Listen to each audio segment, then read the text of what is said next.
सुरकांचल season 3 Yaariyan Tania तार novel case number 10। Dad मुझे इस चीज़ पर कायल ना करे कि मैं डर कर किसी से दब कर बैठ जाऊं। अरियान तब तक बोला। अरियान होश में रहो, हमारा प्रोफेशन हजार दुश्मन बना देता है। गौहर निहायत नीच इंसान है, वो अपने इलाके में है, जिस तरह रहता है रहने दो। इस बात से हमें फ़र्क नहीं पड़ता, हैरान हैदर ने उसे समझाया। और मजलूम मरते रहे। मुझे ये बताएं, कभी आप मर्दों को छोड़ के औरतों के साथ खड़े हुए हैं? कभी आपने उन औरतों को डिफेंस किया है जो अपने चेहरे आईने में नहीं देख पाती, जो घुट घुट कर जी रही हैं, जिंदगी के दिन काट रही हैं? कभी उन औरतों के लिए आवाज़ उठाई है आपने? प्लीज़ डैड, मुझे कुछ करने दे, मुझे करने दे जो मैं करना चाहता हूँ। मैं उस लड़की का नाम भी नहीं जानता जो नवाबजादा गौहर का अगला शिकार है। वो दांत पीसता बोला था जबकि हैदर उसका चेहरा देखने लगा जिस पर सुर्खी थी। उसने आगे बढ़कर उसके बेचैनी से इधर उधर हरकत करते हाथ पर हाथ रखा। मैं सिर्फ ये चाहता हूँ मेरा बेटा किसी मुश्किल में ना पड़ जाए, वो नरमी से बोला। अरियान को उसकी आंखों में अपने लिए फिक्र दिखाई दे रही थी। उसने बाप को गहरा सांस भर कर देखा। बस ये जवाब दे दें कि दादा के कहने पर कभी आप अपने प्रोफेशनल से दूर से पीछे थे। वो भी उसी तरह उसे देख रहा था। मैं तुम्हें प्रोफेशन छोड़ने का नहीं कह रहा। कमाल की जो भी हिस्ट्री थी मैं पढ़ चुका हूँ डैड, उस सर झटक कर बोला जब कहता संजीदा हो गया। मॉम के लिए आपने मॉम के सुतेले बहन भाई माँ बाप को मार दिया जबकि आपकी उनसे कोई दुश्मनी नहीं थी। You are my role model यार, मेरे साथ खड़े हो, मुझे छोड़े मत। वो सुर्ख चेहरे से हैदर के दोनों हाथ थाम कर बोले जबकि हैदर एक लम्हे के लिए आंखें बंद कर गया। आई एम डैम श्योर जिस दिन आप मेरे साथ खड़े होंगे मुझे कोई हरा नहीं सकता डैड, कोई भी। ये गौहर क्या चीज़ है फिर? अरियान मुस्कुराया जबकि हैदर ने सर हिलाया और खुद भी मुस्कुरा दिया। मैं तुम्हारे साथ हूँ इन एवरी सिचुएशन, वो बोला और चेयर पर पीछे टेक लगा गया। That's great and impressive. Haider हंसी और खड़ा हो गया। मैं फ़िलहाल अपने सारे के एहतशाम को दे रहा हूँ क्योंकि मैं सिर्फ उस पर फोकस करना चाहता हूँ, उसने कहा तो हैदर सर हिला गया। मालूम नहीं क्यों आर्यन के दोबारा याद दिलाने की वजह से एक बार फिर से उसे सब याद आ गया और माजी से जुड़ी एक कड़ी तो आज भी नहीं हटी थी जिसके बारे में कोई नहीं जानता था। आर्यन को हैदर ने रोका नहीं और आर्यन के निकलते ही वो खुद भी उठ गया। वो वहाँ से निकला और गाड़ी में सवार हो गया। वो एक कच्चे से इलाके में आ गया जहाँ आलिया रहती थी, जिसकी एक बेटी भी थी और हैदर उसके शौहर की वफ़ात के बाद उसके घर में राशन पानी का इंतज़ाम करा देता था। लेकिन ना ही आज तक आलिया ने उससे कोई बात की थी और ना ही खुद हैदर को उससे बात करने की ज़हमत हुई थी। लेकिन उसकी बेटी से हैदर चंद बातें करके निकलता था। अव्वल तो उसकी बुरी नज़र थी कि कभी ये लोग मुर्तज़ा हाउस की जानिब ना आए और अब तक वो कामयाब भी रहा था।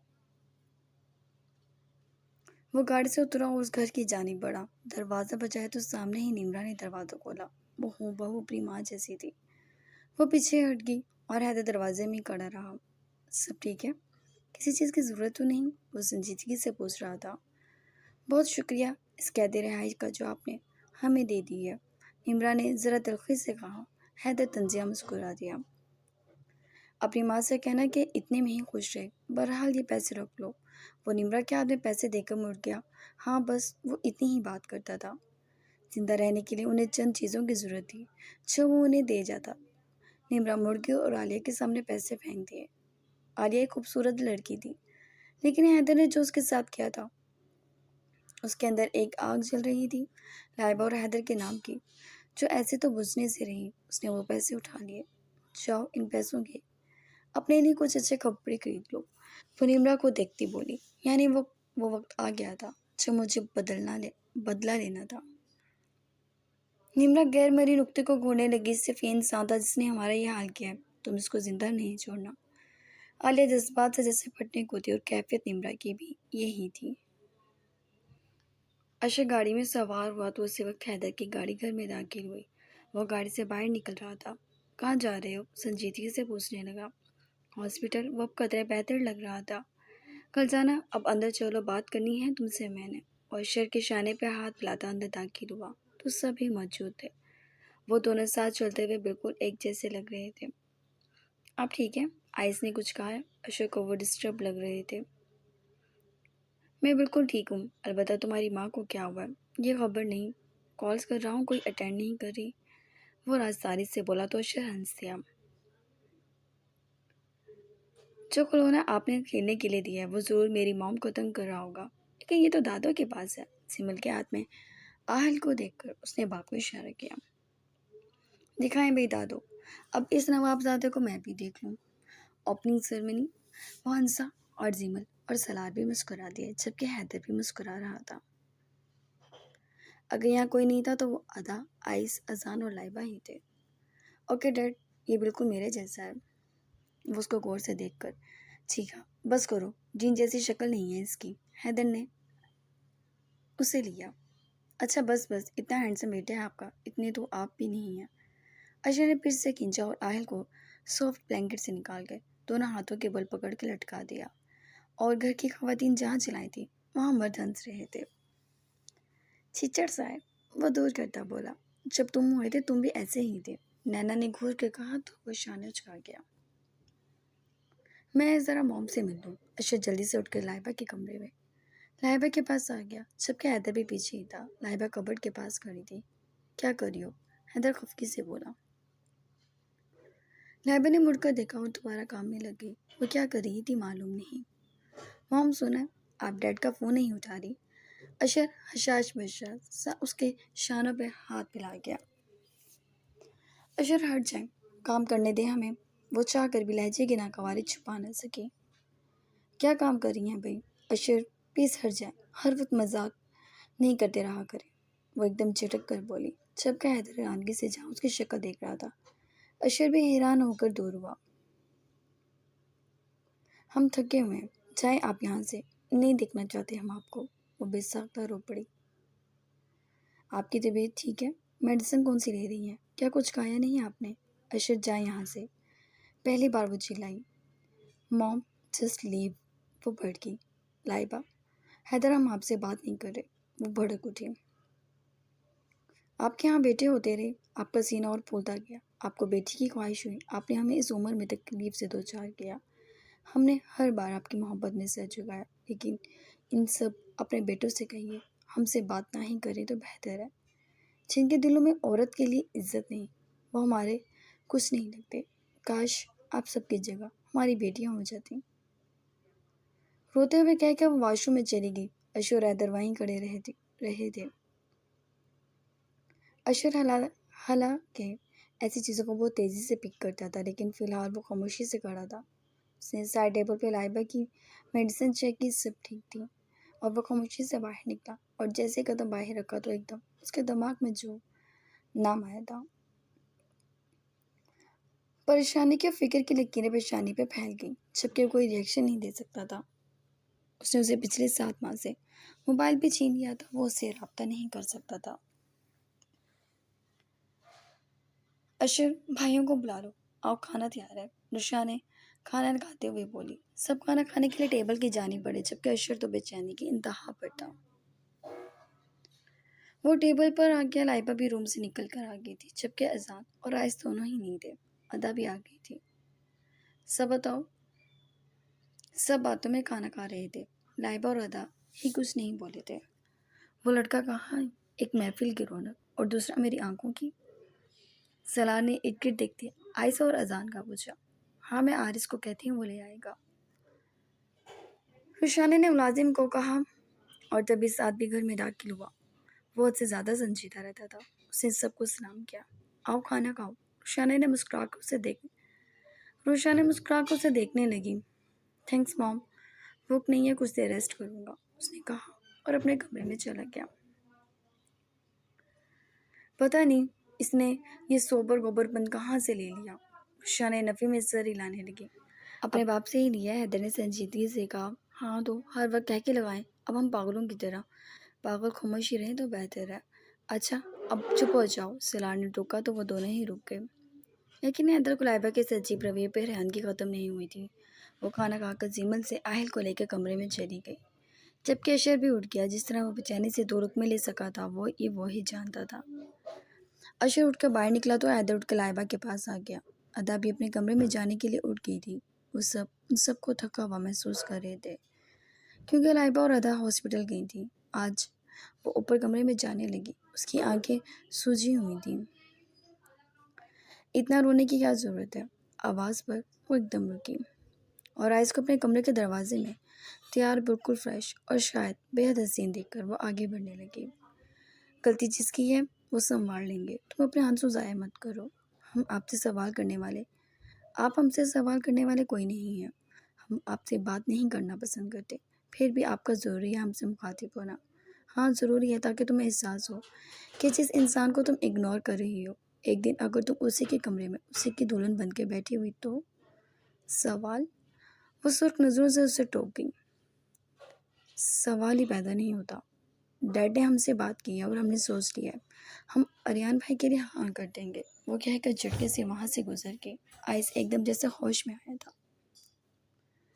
पेशानी पे कई बल पड़े और उसने गॉगल्स उतार के उसके कमरे के बंद दरवाजे की जानिब देखा।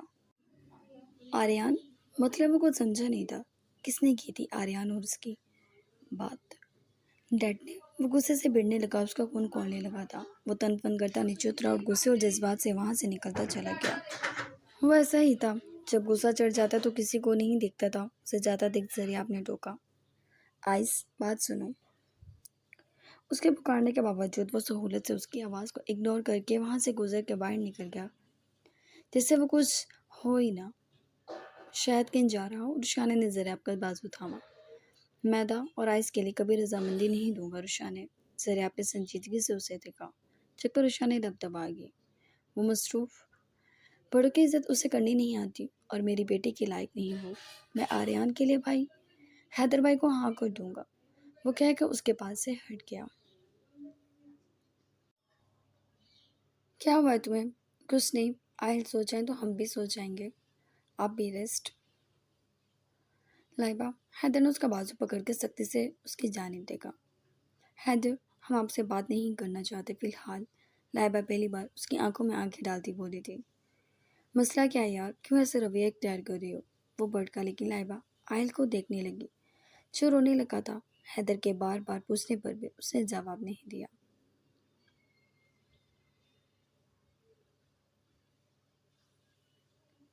दूसरी तरफ अशर ने गाड़ी रोकी और एक सेकंड में दरवाज़ा खोलकर वो गाड़ी लॉक किए बिना ही वहाँ से भागता हुआ हॉस्टल के रूम में आया और अपने रूम के करीब जैसे ही पहुंचा उसने लॉक से एक चाबी घुमाई और अंदर दाखिल हुआ। अंदर कोई नहीं था।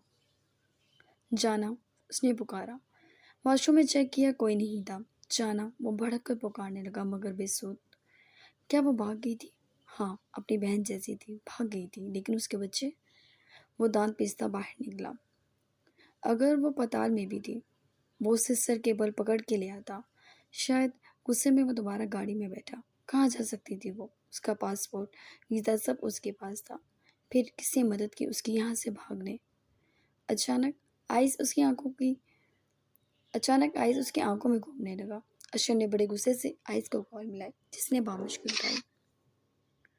जाना कहाँ है? दो टोक पूछा। मेरे पास। आपने अपनी बीवी बामानत रखवाई तो जो मुझसे रखवाई जब मुझसे पूछ रहे हैं।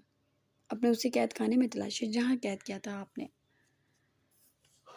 God damn, I said tell me she is pregnant. और really mister Usher, is she pregnant? वो जिस शिद्दत से दौड़ा था, इतनी शिद्दत से आइस भी दौड़ा के अदा के अल्फाजों ने उसके दिमाग को माफ़ कर दिया था। She is your slave only. उसने हकीकत का आईना दिखा के मोबाइल फेंक कर मारा। सर, मुनीब परेशान सा हुआ। Shut up Munib. मैडम ने कुछ कहा है? वो बात समझने लगा। मुझे रिजेक्ट करके आर्यन से शादी करेगी वो। उसके टुकड़े को दूंगा। समझती क्या है खुद को? वो मुठियाँ बिजता काफ़ी गुस्से का शिकार था। आपका यही गुस्सा उन्हें खाइफ करता है, मुनीब ने कहा। मैंने गुस्सा उस पर नहीं किया। वो बड़ी मुश्किल से जब्त करता बोला। लगता तो नहीं जितना भड़क रहे हैं आप। खैर, आप गुस्सा ना करें। गुस्सा तो रूबरू होकर होगा, फिक्र ही ना करो तो, वो बोला और मोबाइल उठा के गाड़ी में एयरपोर्ट की जानिब और मोबाइल उठा लिया। गाड़ी एयरपोर्ट की जानिब बढ़ रही थी। अजान बेड पर लेटा ही सब सोच रहा था। जो कुछ अर्शद ने किया था वो इस बात का तसव्वुर भी नहीं करता था। वो उनका भाई, वो भाई जो अदा और अबीरा से बहुत प्यार करता था, फिर एक मासूम लड़की पे इतना बड़ा जुल्म, और फिर वो सिर झटक गया।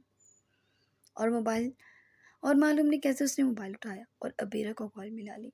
दूसरी की तरफ कॉल तो पिक होगी, लेकिन फाड़ खाने को दौड़ी थी वो। बीर, वो जैसे परेशान हुआ। वो जब परेशान होता बस तभी उसे ऐसे मुखातिब करता था। इंसान कब बने हो तुम? अबीरा हैरानगी से बोली। कुछ नहीं, वो कह के कॉल कट कर गया। वो पागल हो गया था। अशर की कहानी अबीरा को बता देता। नहीं, उसने मोबाइल फेंका और उठ कर बाहर आ गया, जबकि उसका सेलफोन बजने लगा था। हाँ क्या है? अब वो भी उसी टून और लहजे में बोला था। जब बात ना करनी हो तो मुझे फ़ोन ना किया करो। ओके, नहीं करूँगा, अब बंद करो। उसने फिर से काटना चाहा। अगर तुमने फ़ोन बंद किया तो तुम देखना, मैं अली को डेट करूँगी। व्हाट? अजान के तो पतंगे ही लगे। अब बीरा एकदम खुश हुई थी। हाँ, अली को भी, और अहमद और हाशिर को भी। क्या बकवास है ये? जब तुम मेरी दोस्तों को डेट कर सकते हो, मैं तुम्हारे दोस्तों को नहीं कर सकती। Shut up. जानते भी हो अली क्या चीज़ है? मजाक में भी उसके करीब नजर ना आना। मेरे ऊपर अबू ना बनो। बीर, रोका है मैंने। ठीक है, फिर अपने पैसों पर मुझे घुमाने ले जाओ एज अ ड्राइवर। तुम्हें कबूल किया मैंने। बड़ी मेहरबानी मलका आलिया, इतना बड़ा शर्फ दिया आपने मुझे, बट मैं लानत भेजता हूँ। वो कॉल काटने लगा। अगर तुम ये तस्वीरें हैदर अंकल के मोबाइल में सेंड नहीं करवाना चाहते तो जो मैंने कहा है वही करो, वो इतरा कर बोली। अज़ा ने पिक्स खोली और एकदम सर पकड़ गया। वो अबीरा की दोस्त के बालों को कभी गालों को और कभी होंठों को छूता कुछ बात कर रहा था। बीर, बाय बाय, मैं कल वेट करूंगी। अदा को भी ले आना अपने साथ, वो मज़े से बोली, जबकि अज़ा ने दांत पीस लिए। उसकी भी प्राइवेसी एक्सपोज करनी पड़ेगी, वो गुस्से से सोचता। ये भूल गया था कि एक माह बाद उसके फाइनल एग्जाम से जिसकी तैयारी उसने कभी किताब खोल कर नहीं देखा था। तैयारी तो दूर की बात थी।